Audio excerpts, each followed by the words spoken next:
Sabato 2 e domenica 3 novembre il Palainvent di Jesolo ha ospitato lo Shaolin European Competition, una competizione di arti marziali tra le più suggestive del panorama sportivo internazionale.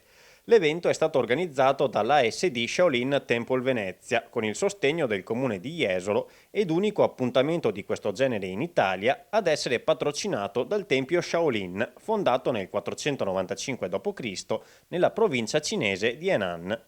Nel complesso gli atleti presenti sono stati circa 300, provenienti da oltre 35 scuole di arti marziali di 11 paesi del mondo. Quante discipline di arti marziali portate in questa competizione? Allora abbiamo diviso nei 2 giorni. Sabato il Tai Chi Chuan e gli stili interni e il Wushu moderno.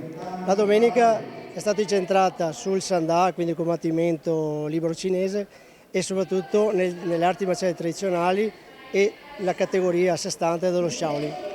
Da qualche anno Jesolo ha aperto quindi le porte a discipline sportive e suggestive particolari, di cui la Shaolin European Competition rappresenta probabilmente una delle massime espressioni.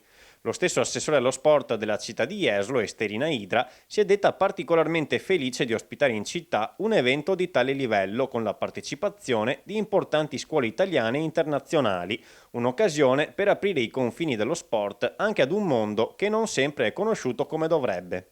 Qual è la filosofia che sta dietro a queste arti marziali? 有哲学，有坚持、忍耐、努力。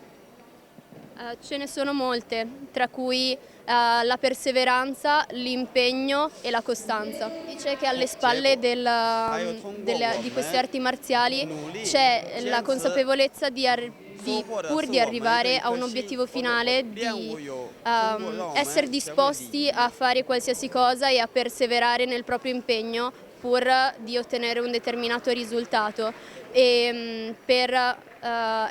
E durante questo percorso non bisogna sottovalutare il rispetto e il carattere, ovvero l'integrità di se stessi.